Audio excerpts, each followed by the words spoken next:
আসসালামু আলাইকুম, কেমন আছেন সবাই? আশা করি সবাই ভালো আছেন। দেখেন ব্লেন্ডারে কি কাজ করা হচ্ছে। কিছু চাউল গুঁড়া করে নিচ্ছি, আজকে পিঠা বানাবো। এর জন্য হঠাৎ করে মনে হলো যে চিতই পিঠা খাবো, পরে এখন এর জন্য চিতই পিঠা বানাবো। বাসায় কিন্তু চালের গুঁড়া নাই, এর জন্য চাল ভিজিয়ে ব্লেন্ডার করে নিচ্ছি। ব্লেন্ডারে কিন্তু ভালো হয়, অনেক সুন্দর করে চালের গুঁড়া করা যায়। আর আমার কিন্তু যখন মন চায় তখনই কিন্তু বাসায় পিঠা বানিয়ে ফেলি, হয়তো বা চালের গুঁড়া থাক বা না থাক ঘরে, ওই যে এর জন্য সব কাজ করতে থাকি। এখন ব্লেন্ডারে চালের গুঁড়াগুলো করে নিচ্ছি। আর ব্লেন্ডারে কিন্তু চালের গুঁড়া করতে একটু সময়ই লাগবে, কারণ এমনি চাল ভাঙাইতে গেলে কিন্তু অন্যরকম তাড়াতাড়ি হয়ে যায়। অবশেষে আমার সব চাউলগুলো ভাঙানো হয়ে গেছে। এখন চিতই পিঠার জন্য ভালো করে চালের গুঁড়াগুলো গুলিয়ে নিচ্ছি। আর চিতই পিঠা বানাতে গেলে কিন্তু যত চালের গুঁড়া কিন্তু ভালো করে এই পেস্টটা গুলিয়ে নেবেন, তত কিন্তু ভালো হবে। এর জন্য আস্তে আস্তে করে বেশি সময় ভরে একটু চালের গুঁড়া গুলিয়ে নিচ্ছি, কারণ অনেক ফিনিশিং হয়েছে এমনিতেও। আর একটু পানি লাগবে, এর জন্য কিন্তু পানি দিয়ে দিচ্ছি। আর পানির পরিমাণটা একদম পারফেক্টভাবে দিতে হবে, তাহলে কিন্তু ঠিক মতো পানি হবে। যত ভালো করে পানিটা দিবেন তত কিন্তু পারফেক্টভাবে পিঠাটাও হবে।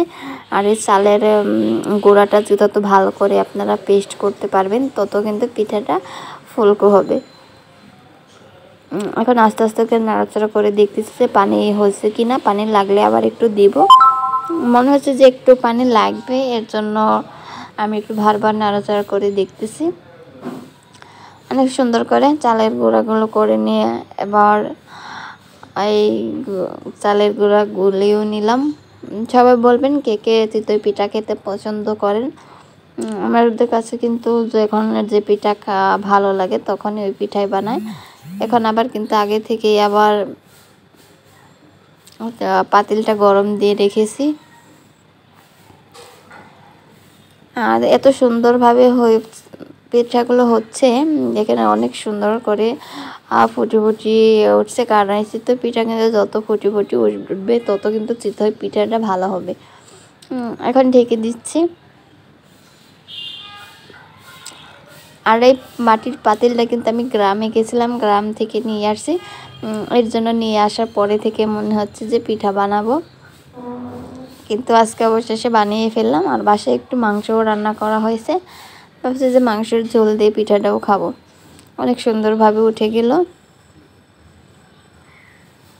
এভাবেই আস্তে আস্তে সবগুলো পিঠা ভাজবো, কারণ প্রথম পিঠাটাই কিন্তু ভালো হয়ে গেছে, তার মানে সবগুলো পিঠাও কিন্তু ভালো হবে। আমি বললাম যে যত পারফেক্টভাবে এই গুলাটা গুলতে পারবেন তত কিন্তু ভালো হবে পিঠা। আর সবাই বলবেন চিতই পিঠা মাংসের ঝোল দিয়ে খেতে কে কে পছন্দ করেন। আমার কিন্তু খেতে সেই ভালো লাগে। আর আমরা কিন্তু যখনই মন চাই তখনই কিন্তু নানান ধরনের পিঠা বানাই বাসায়। হয়তো বা কম করেই বানাই, বেশি বানানো হয় না। দেখেন এত সুন্দরভাবে পিঠাগুলো হচ্ছে। আর আমি গ্রামে থেকে কিন্তু মাটির পাতিলটা নিয়ে আসছি বললাম। ঢাকাতে মাটির পাতিল পাওয়া যায়, কিন্তু এরকমগুলো পাওয়া যায় না। এর জন্য আমি গ্রামে থেকে আসার সময় একটা লোক আসছিল বিক্রি করতে, ভালো লাগলো মাটির পাতিলটা দেখে, এর জন্য কিনে নিয়ে এসে। দেখেন এত সুন্দরভাবে সবগুলো পিঠা হয়েছে। সবাই বলবেন কে কে এগুলো পিঠা খেতে পছন্দ করেন। আমার খেতে কিন্তু অনেক ভালো লাগে। অবশ্যই সবাই কমেন্টে জানাবেন। এখন সব পিঠাগুলো বানানো শেষ, এখন খাওয়া দাওয়ার পালা। এখন আমি একটু মাংসের ঝোল নিয়েছি, আমার কাছে কিন্তু ঝোল দিয়ে পিঠাগুলো বেশি ভালো লাগে মাংসের চাইতে। এর জন্য একটু নিয়ে বসে আছি, খাওয়া দাওয়া করবো। সবাই ভালো থাকবেন আর কমেন্টে জানাবেন কে কে পিঠা খেতে পছন্দ করেন। চিতই পিঠা বলে কথা। সবাই ভালো থাকেন, আল্লাহ হাফেজ।